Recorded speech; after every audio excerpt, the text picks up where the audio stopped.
Hello guys, welcome back to our YouTube channel. मेरा नाम है शादम शबीर और मेरा नाम है राना इजाज़। आज हम जिस वीडियो पे रिएक्ट करने वाले हैं उसका टाइटल है India versus China versus USA military training. मेरे ख्याल से मिलिट्री की ट्रेनिंग इसमें दिखाई होगी, किस कंट्री की कितनी टफ और कैसे कैसे करवाते हैं। तो वीडियो का जो ओरिजिनल लिंक है वो डिस्क्रिप्शन में है। इससे पहले तो नहीं ना हमने कोई मिलिट्री की वीडियो देखी? नहीं, ट्रेनिंग की कोई वीडियो नहीं देखी हमने। हाँ, ट्रेनिंग कंपैरिजन देखा पाकिस्तान और इंडिया की आर्मी का जो कंपैरिजन हाँ है, हाँ हाँ हाँ वो देखा। तो उसका उस पर भी हमने रिएक्शन दिया हुआ है। हाँ। तो आइए इस वीडियो पे भी हमारा रिएक्शन देखिए।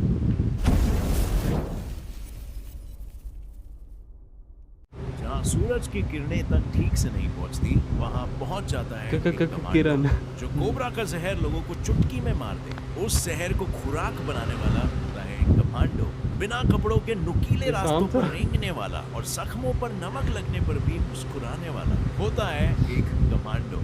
80 किलो का वजन लेकर 1 किलोमीटर चलने तक और हाथ पांव बांधकर बर्फीले पानी में फेंका जाने तक जो हार नहीं मानता होता है एक कमांडो। और ये सब अपने ट्रेनिंग में एक पैरा कमांडो एक बार नहीं, 2 बार नहीं, बल्कि बार बार लगातार करते रहता है। दूसरों के लिए दिल दहला देने वाली ये ट्रेनिंग उनके लिए आम बात होती है। एंड यू नो व्हाट, 100% लोगों में से सिर्फ 10% लोगों में ही इस ट्रेनिंग को पूरा करने का जज्बा और हिम्मत होता है। 10% में भी नहीं होता। ऑन एन एवरेज इतनी जनरल tough training है ना, पॉपुलेशन में से 10,000 लोगों में से बस एक ही बन पाता है 10,000 में से कमांडो। हेलो फ्रेंड्स, मैं हूं गौरव और आज हम दुनिया भर के सबसे कठोर देश जैसे इंडिया, चाइना, यूएसए के पैरा कमांडोज की ट्रेनिंग रिचुअल्स के बारे में जानेंगे और ये भी जानेंगे कि इनमें से किसकी ट्रेनिंग सबसे बेहतर और सबसे ज्यादा मजबूत होती है। आई एम श्योर आज के इस वीडियो में उनकी कठोर मेहनत देखकर आपके दिल में भी इनके लिए इज्जत ऑटोमेटिकली उमड़ आएगी। So, without wasting any time, let us get on with our today's video titled How Para Commandos are Trained in Different Countries. Number 1, 36 hours stress. So friends, ये है इंडिया की सबसे डिफिकल्ट पैरा कमांडो ट्रेनिंग जहाँ पर 80% से ज्यादा जवानों का हौसला टूट जाता है और इस ट्रेनिंग को कहते हैं 36 आवर्स स्ट्रेस फेज। इस ट्रेनिंग में पैरा स्पेशल फोर्सेस के नए जवानों को स्पेशल 90 डेज के प्रोबेशन पीरियड से गुजरना पड़ता है जहाँ पर उनकी मेंटल लिमिट्स और फिजिकल लिमिट्स को टेस्ट किया जाता है। एंड माइंड यू गाइस, इस प्रोबेशन पीरियड के 36 घंटे के स्ट्रेस को इंडियन स्पेशल फोर्सेस में सबसे मुश्किल ट्रेनिंग मानी जाती है। और ऐसा क्यों, आइए देखते हैं। सबसे पहली बात तो इस ट्रेनिंग के दौरान जवानों को 36 घंटे बिना पानी, खाना या नींद के बिताने पड़ती है और उसी के साथ उन्हें एक्सट्रीम मेंटल और फिजिकल टॉर्चर से गुजरना पड़ता है जिसमें सबसे पहला राउंड होता है वेट शिफ्टिंग का। इस राउंड के पहले लेवल में जवानों को अपने 30 kg के हथियार और सामानों से भरी बैग के साथ 20-20 लीटर के 2 जेरी कैंस को उठा के 1 किलोमीटर का सफर तय करना पड़ता है और दूसरे लेवल में उन्हें 60 से 85 किलो के टायर्स को उठाना पड़ता है। पर यहाँ पर ये ब्रूटल टेस्ट खत्म नहीं होता है। इसके बाद उन्हें एक बड़े से पेड़ के लकड़े को उठाना होता है जिसका वजन कुछ 30 से 80 किलो होता है। सो जस्ट इमेजिन 80 किलो का लकड़ा, 30 किलो के हथियार और बैग और उसका खुद का वेट, इतना सब उठा के उसे कंटिन्यूअसली चलना होता है जिसमें कई जवान जख्मी भी होते हैं। पर इतना वजन उठाने के बाद भी ज्यादातर जवान हारने का नाम ही नहीं लेते। और फिर बारी आती है दूसरे राउंड की जहाँ उनके हाथ पैर बांधकर उन्हें 12 फीट गहरे ठंडे पानी के टैंक में डाल दिया जाता है। और इतना ही नहीं, जो इंस्ट्रक्टर्स होते हैं ना, वो बार बार जवानों को पानी में डुबाते रहते हैं और इस राउंड में कई जवान हार मान के बाहर आ जाते हैं। उसी के साथ कमांडो बनने का सपना पानी में बहा आते हैं। लेकिन इसमें से जो आगे निकल कर आएगा ना, वो पहुंच जाएगा तीसरे राउंड जिसमें जबरदस्त दबाव के तहत उनकी ऑपरेशनल टैक्टिक्स और ऑब्जर्वेशनल स्किल्स को टेस्ट किया जाएगा जिसमें उन्हें उन चीजों को याद करना है जो 8 घंटे पहले उनके एक्सरसाइज के बीच में उन्होंने देखी थी। और इन सारी चीजों के बाद आखिर में उनके कॉम्बैट स्किल्स को चेक करने के लिए उन्हें जंगल में लेके जाया जाएगा जहां वो दुश्मनों से कैसे लड़ेंगे से लेकर अपने जख्मी साथी को कैसे संभालेंगे, ये सब कुछ टेस्ट किया जाएगा। और ये सब होने के बाद बस कुछ ही जाबाज जवान इस ट्रेनिंग को पूरा कर पाते हैं और इसीलिए तो आज हमारे पैरा कमांडोज की टोली में सिर्फ 5,000 से 6,000 की जवान एक्टिव है और जो पूरा कर लेते हैं उन्हें मिल जाता है हमारी इंडियन आर्मी की तरफ से एक मरून बेरेट, जिसके बाद से उन्हें ऑफिशियली पैरा कमांडोज के नाम से जाना जाने लगेगा।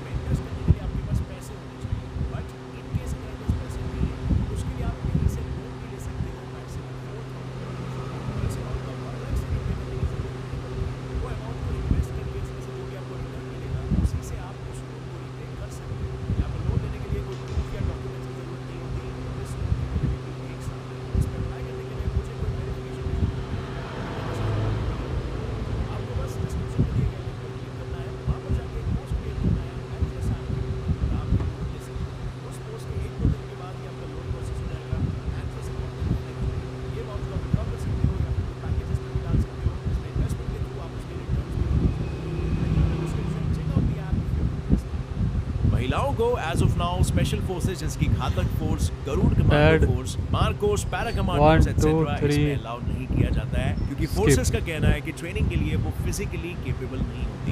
फिर भी आपको जानकर ये हैरानी होगी कि इतनी हार्ड ट्रेनिंग होने के बावजूद हमारी इंडियन वंडर वुमेन डॉक्टर सीमा राव ने इस चैलेंज को स्वीकार भी किया और आज वो इंडिया की फर्स्ट वुमेन कमांडर ट्रेनर भी बन गई है। And can you believe it, उन्होंने अब तक 15,000 स्पेशल फोर्सेस के जवानों को ट्रेन किया है, including NSG black cats, MARCOS, Garud, और इस चैलेंज को लेकर इसे सच प्रूव कर अगर दिया हाथ कि में फट जाए लड़कियां तो? भी किसी से कम नहीं होती। और फिर चाहे आदमी भी फट फिजिकल जाए। चैलेंज आदमी नहीं, सारे के सारे जो साथ होंगे वो सारे के सारे फट जाएंगे। अब भाई लोग, क्या आपको बचपन का वो पासिंग द पार्सल वाला गेम याद है? क्या आप फिर से वो खेलना चाहोगे, पर किसी ऑब्जेक्ट के साथ नहीं बल्कि एक ओपन ग्रेनेड के साथ? वेल ये कोई गेम नहीं बल्कि चाइना के पैरा कमांडोस की ट्रेनिंग का एक हिस्सा है जहां उन्हें एक ग्रेनेड के साथ पासिंग द पार्सल खेलना होता है। पर ऐसा क्यों?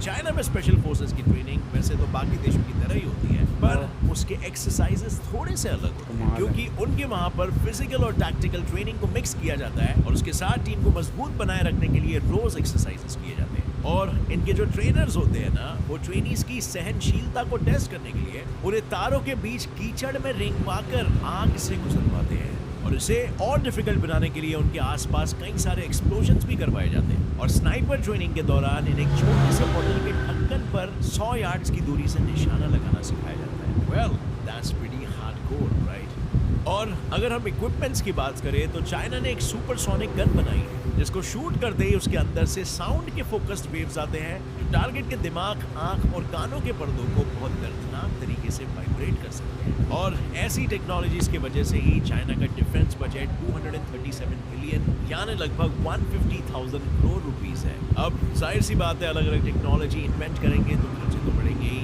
और अगर इनके स्पेशल फोर्सेस की बात करें तो चाइना के स्पेशल फोर्सेस में कुल मिलाकर 7,000 से लेकर 14,000 तक जवान हैं। और चाइना में महिलाओं की भी एक अलग स्पेशल फोर्स है जिसका नाम है फैल्कन कमांडोज, जिसकी ट्रेनिंग कुछ इस तरह होती है। पता नहीं देख के क्या हो रहा है, सोच के पता नहीं। Number 3, the road to heaven. तो ये है नरक से होते हुए स्वर्ग तक जाने का रास्ता। I mean, लिटरली ताइवानीज जवानों को 10 हफ्तों की कठोर ट्रेनिंग के बाद एलीट फोर्सेस में भर्ती होने के लिए रास्ते में सिर्फ इस आखिरी कठिनाई का सामना करना पड़ता है। चुने हुए जवानों को इस 64 फीट लंबे नुकीले पत्थरों से भरे रास्ते पर रेंग कर ये टेस्ट को कंप्लीट करना होता है, वो भी बिना कोई कपड़ों के, सिर्फ और सिर्फ शॉर्ट्स पहनकर। इस टेस्ट को देखने वालों का भी दिल दहल उठता है, पर इन जवानों का हौसला बिल्कुल भी कम नहीं होता।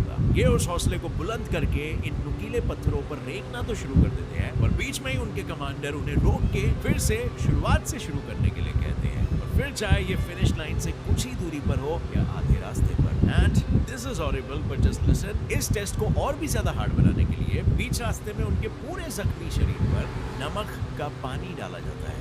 और इसके पीछे का कारण ये होता है कि उन्हें ये एहसास दिलाया जा सके कि जिंदगी में हर कदम पर उन्हें तकलीफ होगी और तकलीफों के उन दर्द को बिना देखे उन्हें आगे बढ़ता रहना चाहिए। और इतना सब होने के बाद भी इन जवानों का हौसला बिल्कुल भी कम नहीं होता। इनकी आवाजों में उतना ही जोश होता है कि कहते वक्त वो अपने देश के लिए मर मिटने को भी तैयार है। एंड फ्रेंड्स, इसे ही डिटर्मिनेशन और सच्चा देश प्रेम कहते हैं, जो इतनी तकलीफों के बाद भी इन जवानों की आंखों में दिखता है। और उनके इस हौसले को कायम रखने के लिए उनके घर वाले उनके लिए पूरा वक्त चीयर करते रहते हैं। उनके बेटों को इस तरह देख के उनकी आंखों में आंसू तो रहते ही है, पर साथ में गर्व भी होता है। बट एनीवे, ये तो हुई बात ट्रेनिंग की। अब अगर हम इक्विपमेंट की बात करें तो ताइवान अपने मिलिट्री इक्विपमेंट यूएसए से खरीदता है और पिछले कई सालों में ताइवान बाकी के कई देशों के मुकाबले आगे आने में कामयाब भी हो चुका है। अगर हम उनके डिफेंस बजट की बात करें तो वो साल में $13.99 बिलियन यानी कि 1,300 करोड़ रुपए से भी ज्यादा खर्च करते हैं। और ताइवान के कॉम्बैट स्पेशलाइजेशन में 15% जितनी महिलाएं सिलेक्ट होती है और वो भी इतनी मेहनत ट्रेनिंग से करके अपने ही देश की रक्षा करने के लिए। Number 4, cobra blood. अब फ्रेंड्स, क्या आपको पता है यूएस मरीन्स के जंगलों में ट्रेनिंग के दौरान जवानों को कोबरा का खून पिलाया जाता है? वेल, ये जितना ईयू है उतना ही खतरनाक भी है क्योंकि किंग कोबरा को सबसे जहरीला सांप माना जाता है। तो आखिर क्यों यूएस मरीन्स को इसका खून पिलाया जाता है? वेल, हर साल इन्हें कोबरा गोल्ड नाम की ट्रेनिंग के लिए थाईलैंड भेजा जाता है और वहाँ पर इन जवानों को जंगल में सरवाइव कराना सिखाया जाता है। और थाईलैंड के इंस्ट्रक्टर्स का ये मानना है कि कोबरा का खून पीने से बॉडी को कुछ बहुत ही इंपॉर्टेंट न्यूट्रिएंट्स मिलते हैं। पर इस ट्रेनिंग में वो ना सिर्फ सांप का खून पीते हैं बल्कि जिंदा कीड़े और स्कॉर्पियंस भी खाते हैं। यानी इन शॉर्ट जंगल में सरवाइव करने की पूरी ट्रेनिंग कोबरा गोल्ड में दी जाती है। ऐसी ट्रेनिंग जो आपको मैन वर्सेस वाइल्ड में भी देखने नहीं मिलेगी। और अब अगर हम यूएस के स्पेशल फोर्सेस की ट्रेनिंग की बात करें तो उनकी ट्रेनिंग भी बाकी कई देशों की तरह ही होती है। लेकिन जब नेवी सील्स के कैंडिडेट्स की सिलेक्शन की बात होती है तब दिल थाम के बैठना फ्रेंड्स, क्योंकि उन्हें दुनिया के हार्डेस्ट ट्रेनिंग का सामना करना पड़ता है जिसे कहते हैं डाउन प्रूफिंग। इस ट्रेनिंग में कमांडोज को 8 से 9 फीट गहरे पानी में हाथ और पैर बांधकर बिना किसी ऑक्सीजन के सप्लाई के दिए हुए चैलेंजेस को पूरा करना पड़ता है। एंड इट्स लिटरली लाइक तैरो या फिर मरो। और यही इंस्ट्रक्शंस जवानों को देकर पानी में फेंक दिया जाता है और इसमें जवानों को 20 बार पानी के अंदर बाहर जाकर आना पड़ता है, और वो भी पूरे समय हाथ और पाँव बांधे हुए। और फिर इस एक्सरसाइज के बाद 5 मिनट तक लगातार उन्हें अपनी बॉडी को पानी पर फ्लोट करके रखना पड़ता है। और उसके बाद उन्हें पानी के एकदम एंड तक जाने को कहा जाता है, पर उन्हें सतह को बिल्कुल भी ना छुए बिना तैरकर ऊपर फिर से आना होता है। And to be honest friends, बहुत से लोग तो बिना हाथ पैर बांधे भी ये ना कर पाए। पर यहाँ पर ये खतरनाक ट्रेनिंग खत्म नहीं होती। इसके बाद जवानों को पानी में फॉरवर्ड और बैकवर्ड समरसॉल्ट्स करने का टास्क दिया जाता है और इस सब के अंत में उन्हें पूल के एकदम नीचे से एक फेस मास्क को ढूंढ कर लाना होता है।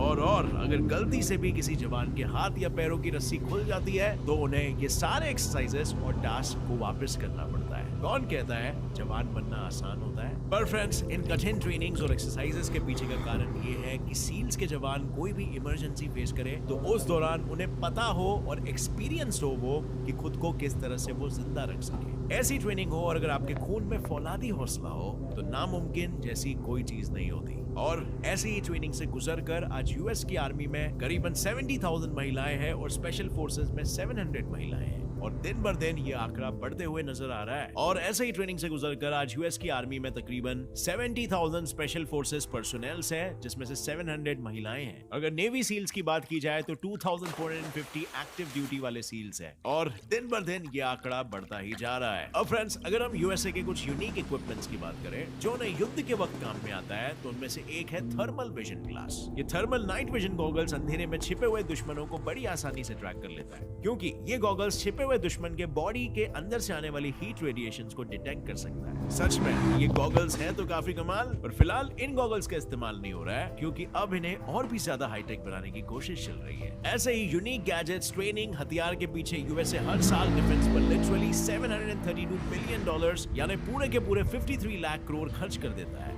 और इतने पैसों में तो ये सारे देशों के मिलिट्री ही खरीद ले। एंड ट्रूली इनके ट्रेनिंग और हौसले को देखकर दिल दहल उठता है। साथ ही इन सारे देशों के जवानों के लिए हमारी इज्जत और भी ज्यादा बढ़ जाती है। हर देश के जवान को अपने देश के लिए प्यार और जज्बा है और ये महसूस कर पाना ही अपने आप में। मेरे तो वीडियो देख के ही रोंगटे खड़े हो रहे थे। मेरे खुद खड़े हो रहे थे, मुझे मेरी आंखों में पानी आ रहा था उन्हें देख के, वो जो पत्थरों पे कर रेंग रहे थे ना। मुझे वो सबसे हार्ड वही लगा कि मतलब एक तो नुकीले पत्थर है जिसके ऊपर से आपने रेंग के जाना है और वो 64 फीट मेरे ख्याल से। और कहीं भी आपके बॉडी के ऊपर वो नमक वाला पानी डाल देते हैं, वो नमक वैसे ही बॉडी पे लगते हैं। तो जब आपका इंस्ट्रक्चर चाहे जब आपको जब मर्जी बेशक आप एंड पे पहुंचने वाले और वो आपको दोबारा स्टार्ट करवा दे। और सबसे बड़ी बात है कि उनकी फैमिलीज खड़ी होकर देख रही थी वहाँ पे। उनकी हिम्मत और हौसला जैसे बिल्कुल। लेकिन इंडिया की ट्रेनिंग भी मुझे काफ़ी टफ लगी है। मतलब जो उसमें वो 34 आवर या 36 आवर का जो दिखाया हुआ है ना, मतलब ना खाना है ना पीना है ना सोना है। सोए बगैर तो गुजारा नहीं है मेरा खुद नहीं है। हम जो 20-20 घंटे सोते हैं उन्होंने उससे ज़्यादा जागना है। तो ये काफ़ी टफ मुझे तो ये लगा। बाकी ट्रेनिंग के जैसे मुझे सोने वाला काम ज़्यादा टफ लगा कि सोना नहीं है। तो बाकी ये था कि वो जो दिखा रहे थे, पहले आपने टायर उठाना है, नहीं पहले अपना बैग उठाना है, फिर टायर उठाना है, बैग साथ वेपन है और क्या है ना, उसके बाद आपने वो लकड़ी का एक पीस उठा के 30 से 80 किलो उसको एक जगह से दूसरी जगह ट्रांसफर करना। मतलब पहले छोटी चीज़, वो पहले ही आने जाने में बंदा जब थक जाएगा तो फुल जब थका होगा तो सबसे भारी चीज़ आएगी। तो इससे ये चीज़ सामने आती है कि एक कमांडो बनना कमांडो आसान नहीं है। बनना कितना मुश्किल होता है। हाँ। तो मुझे अगर इसमें कोरिया की होती है ना, मेरे ख्याल से शायद उनकी कंट्रोल है नॉर्थ कोरिया या साउथ कोरिया जो है कम्युनिस्ट के अंडर जो है, उनकी आर्मी का मैंने सुना है कि वो भी काफ़ी डिफिकल्ट ट्रेनिंग होती है, लेकिन वहाँ पे कंट्रोल जो है ना मीडिया, तो वो ऐसी चीज़ लीक नहीं show करते। करते हैं, हाँ। तो उसके अलावा यूएसए की जो थी पानी वाली, वो वो मतलब करो या मरो, हाँ कि आपको पता नहीं अब वो निकालते हैं पानी से कि नहीं, लेकिन जैसा वीडियो में बताया था कि उनको बताया होता है या तो करो या फिर मर जाओ। तो अब पता नहीं असल में मार देते नहीं, हैं। वो मेरे ख्याल से वो नहीं निकालते, क्योंकि वो मैंने एक देखा था वीडियो में, वो पंप कर रहे थे जब वो, मेरे ख्याल से वो बंदा बिल्कुल छोड़ देता ना, अब बिल्कुल जब खत्म हो जाता हाँ वो फिर उसको निकाल लेते हैं मेरे ख्याल, तब निकालते हैं, सही। क्योंकि उसको पंप कर रहे थे वो, देखा था मैंने। अच्छा अच्छा। लेकिन वो भी बहुत मुश्किल है, पहले बैक फ्लिप्स करने हैं, फिर अब फ्रंट फ्लिप्स करने हैं, तो और कोबरा वाला मुझे काफ़ी अजीब लगा यार। वो क्या बताऊँ उसके बारे में, वो उसको देख के दिल खराब हो दिल रहा। खराब होने वाली बात थी क्या वो, मतलब? जिस तरह उन्होंने कहा, बाकी यू है वो, हाँ, तो मतलब उसको देख के हो रहा था कि यार कैसे, और वो कितने शौक से पी रहे शौक थे से भी रहे, जैसे पता नहीं वो कोई मीठी चीज़ होती है ना, बच्चे कहते या हैं रूटीन मुझे की दो, चीज़ मुझे है। दो। हाँ, हाँ, तो हम हंस रहे हैं लेकिन उनको पता चलता है वो जब ट्रेनिंग करते हाँ। हैं। अगर आपको करनी पड़ेगी तो कौन सी चूज़ करोगे? मुझे भाई उन्होंने पहले पेज में कहना तू पुत्र छोटी कर तू सोना पड़ा तू है। जाके सो। तो मैं तो भाई पर्सनली मैं इसके किसी लेवल पे भी नहीं हूँ। और मुझे भी उन्होंने कहा था, मुझे तो भूख ही बहुत लगती है, मैंने कहा तेरा तू भूख से मर जा, वैसे ही चला जाए इधर से, हाँ, मैंने तो वैसे ही निकल आना है। लेकिन बनते वही हैं हाँ, जिनमें मतलब अपने मुल्क के लिए, अपने देश के लिए जज्बा हो हाँ, कि मैं सर्व करना अपनी कंट्री को। हाँ। 1000 में से जैसे होता है एक बनता है, 10,000 में से 10,000 में से एक। तो जो भी बनता है उसके लिए सल्यूट है हमारी तरफ से सूट है यार। कि यार इतनी मुश्किल ट्रेनिंग और इतने मुश्किल तरीक़ों से तो हम तो कभी सोच भी नहीं सकते। थोड़ी सी मुश्किल आए ज़िंदगी में हम तो बस करके बैठ जाते कि बस हाँ, गए हम। इससे आगे नहीं है। तो- और उनकी फैमिलीज़ का हिम्मत है और हौसला है ना, वो उनको ऐसे ट्रेनिंग के लिए भेजते हैं, उन्हें पता है कि इतनी टफ ट्रेनिंग है, फिर भी भेजते मेरे ख्याल से ये तो 3-4 कंट्रीज़ की दिखाई है, इंडिया की, अमेरिका की और चाइना की और थाईलैंड की थी मेरे ख्याल से भी, या ताइवान ताइवान की थी। लेकिन मुझे जहाँ तक लगता है हर कंट्री की जो ट्रेनिंग है वो इससे मिलती जुलती है, हाँ, क्योंकि ये एक ऐसी चीज़ है जिसमें कंप्रोमाइज़ नहीं है। हाँ। क्योंकि आपने अपनी कंट्री को सर्व करना है, आपके ऊपर डिपेंड है कंपनी कि को डिफेंड करना अपने आप को, आपके ऊपर हाँ। पूरी कंट्री आपकी डिपेंड कर रही है कि आपने उसको डिफेंड करना है, उसको बचाना है। और तो- मेरे ख्याल से कोई भी ऐसी कंट्री नहीं होगी जिसकी ट्रेनिंग आसान हो। बिल्कुल, अगर हम वो इसको किसी ये की- कह सकते हैं कि मुश्किल है हाँ। लेकिन थोड़ी सी कम। हाँ, मुश्किल ज़रूर है। ये नहीं कह सकते कि यार इस कंट्री की ट्रेनिंग है ना वो वो आसान है, आसान। वो भी मुश्किल होगी। हाँ, लेकिन ये सबसे मुश्किल है। हाँ, तो और वो इंडिया में जो दिखाई थी उन्होंने कि 12 फीट वाले ठंडे पानी में, हाँ, और वो जो बार बार डुबोते हैं उसको। इंस्ट्रक्टर है वो आपके पीछे है, वो आपको बार बार पानी हाँ। के अंदर भेज रहा है और हाथ पाँव आपके बंधे हुए हैं। हाँ। मुझे तो ये नहीं समझ आ रही कि स्विम कैसे करते हैं हाथ पाँव जब बंधे हो। तो हम जब पूल वगैरह पे स्विमिंग पूल पे नहाने जाते हैं तो ज़्यादा से ज़्यादा 10 मिनट जब स्विम कर लो ना, हाँ, तो उसके बाद सांस तो फूल जाता है। उसके बाद तो एक दफ़ा ऐसे करने पड़ जाए तो वो हाथ ही नहीं हिलते। हाँ, और वो जो मुझे हैरानी हुई वो अमेरिका का जो बजट है हाँ 350 लाख करोड़, तो जैसे उन्होंने बताया इससे तो वो पूरी दुनिया की आर्मी खरीद ले, तो उनको क्या ज़रूरत है ऐसे। लेकिन भाई लेकिन super power status super power ऐसे तो नहीं मिल स्टेटस ऐसे जाता। बन जाता। बहुत ज़्यादा मतलब चाइना का मुझे ये था कि उससे शायद करीब हो हाँ, अमेरिका के लेकिन बजट, लेकिन अमेरिका का कहाँ पे कहाँ बजट और चाइना का कहाँ पे, तो इसमें काफ़ी है डिफरेंस। लेकिन मुझे पर्सनली जो ट्रेनिंग सबसे ज़्यादा टफ लगी है वो नंबर 1 पे लगी है, वो पत्थरों वाली। हाँ, दूसरे नंबर पे मुझे इंडिया की लगी है और तीसरे पे जो अमेरिका की मिलिट्री थी। आपका क्या ख्याल है? मुझे सबसे मुश्किल लगी है अमेरिका की, क्योंकि वो जो पानी वाला है ना वो है, उसके सेकंड नंबर पे मुझे लगी है वो जो है इंडिया की है, जो फर्स्ट 36 आवर्स हैं जो उनके हैं, और उसके बाद लास्ट पे चाइना की। ताइवान का नाम ही नहीं ले रहा। ताइवान तो वो लास्ट पे है ना, हाँ, क्योंकि मेन डिफरेंस इन्हीं तीनों कंट्रीज का है, इंडिया लेकिन चाइना और अमेरिका USA। जो है वो ताइवान में जाके अपने वो जो हाँ, करता इनकी है, कंबाइंड मिलिट्री होती है ना, combined, हाँ, वो practices दिखा होती भी हैं। रहे थे भी। हाँ। तो गाइस ये था हमारा रिएक्शन इस वीडियो पे। आपको किस कंट्री की सबसे ज़्यादा डिफ़िकल्ट लगी हमें कमेंट में ज़रूर बताइएगा। तो और वीडियो के बारे में ज़रूर कमेंट करिएगा। चैनल को सब्सक्राइब करें। Thank you.